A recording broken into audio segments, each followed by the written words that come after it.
Angela Angel, written by Philip Iovino, illustrated by Ann Coretti. Once upon a time, not so very long ago, Thomas Dailey and his family lived in a rundown house near Tolland's Toy Company. Thomas worked as a machinist for Tolland's. Thomas's wife, Rebecca, helped the family by working as a maid in the local hospital. Thomas had a beautiful young daughter named Angela. Angela always looked after her younger brother, Ellis. When Angela was born, she was given a beautiful doll from Tolland's Toy Company. It was the custom of Mr. Tolland to give a doll to all newborn girls born to his employees. This was one of the few benefits Tolland employees received. Angela's mother named the doll Angela Angel after her daughter.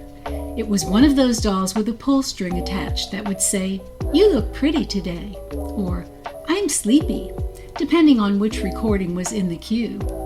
The doll was fairly large, standing about 18 inches. It looked something like Angela herself looked when Angela became a young lady.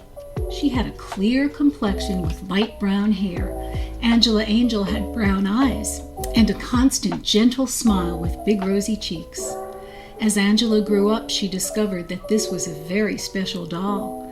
When other people were around, the doll would say the standard, "I'm happy to see you," kind of things. But extraordinarily, when Angela and Angela Angel were alone, the doll would tell Angela amazingly interesting things. One time, Angela pulled the string and Angela Angel said, "I will grant you one wish, but only if I think it is a worthy wish." Thomas Dailey, despite his modest position, never seemed concerned about his situation. After all, he was married to a woman who, in his eyes, was the most beautiful woman in the world. He had a lovely child in Angela who was as brilliant as she was lovely, and Ellis was to be his legacy. He had a dream that one day Ellis would go on to do great things in the world. Tolland's Toy Factory overlooked the Susquehanna River in south-central Pennsylvania. The factory itself was brightly colored to reflect the jollity of the many companions produced for the children in all parts of the country and beyond. Throughout the various departments, cheerful music was pumped in to accentuate the mirth and merriment for families visiting the facility. The Visitors Center displayed and sold cuddly stuffed dolphins and bears, electronic toys, wagons, dolls, and so many more items far too numerous to mention. If you can imagine it, it was probably made somewhere at Tolland's. Yancey Tolland lived in a gray and white mansion high above the river. The roof was made of clay tile in the shade of terracotta, highlighted by the stucco walls that shimmered with the reflection of trees off the river. The brilliant sunlight gave way to the shadows of leaves and branches, cooling the evening as the sun set in the sky. Mr. Tolland's many beautiful classic cars proclaimed that his taste in uncommon transportation matched the wealth he amassed over many years of selling dreams and fantasies. His Olympic-sized heated pool enclosed in a retractable dome taunted the cold Pennsylvania winters. Yet with all of Mr. Tolland's wealth, he lacked the compassion and concern for those hundreds of workers who contributed to his success. He considered his workers to be interchangeable, parts to his overall machinery. If someone became a squeaky wheel, he would simply replace him or her. This was well known, and the workers learned to accept their condition. The alternative was seeking employment elsewhere, and since Mr. Tolland surrounded himself with mostly unskilled laborers, the employees tended to stay put for years on end. This was in stark contrast to the way he treated the artists, designers, engineers, and other professionals he needed to keep Tolland's on top in a very competitive industry. Mr. Tolland's only child was Edward. Edward was the heir apparent to the plaything empire. Edward was Mr. Tolland's one and only source of worry, for his posterity was packed into this little person, subject to the cruel and punishing world of accidents, disease, and happenstance. Surprisingly, Edward was not some spoiled, frail little boy of 10 years, but an intelligent, active, good-looking young man. You were likely to see Edward swimming 3 lanes of the pool, or darting around the bases on his baseball team, or skating briskly on the Little League hockey team. Mrs. Tolland always kept close watch on Edward, but she was never one to suppress his energy or stifle his interests. Mr. Tolland loved and protected his little family, but he was never able to appreciate the fact that other men loved their families with the same fierce passion that he did. If they were poor workers in his factory, they were somehow less human and more disposable. He worked hard for what he got. He expected them to make their own way. This was Mr. Tolland's philosophy. He believed in neither a handout nor a hand up. Thomas Dailey worked for Mr. Tolland's toy company for 14 years. Mr. Dailey would often see Mr. Tolland as he toured the factory. Mr. Tolland would smile and sometimes wave, but Mr. Dailey knew that he was barely tolerated by Mr. Tolland because of events from the past. Mr. Dailey would do his work well and never give Mr. Tolland cause to dismiss him. But Mr. Dailey was very outspoken about his conditions at the plant. He needed this job very badly and did not press too hard because he knew that Mr. Tolland had a very short fuse. Mr. Dailey was 36 years old and was a very capable machinist. He learned all he knew while on the job. And over the years, he had operated many different machines and was quite adroit. If Tolland's were to lose Mr. Dailey, it would take quite some time for the company to train someone half as good as he was.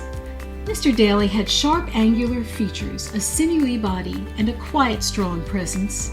He was the kind of man that was well respected and seldom teased or ridiculed by other workers.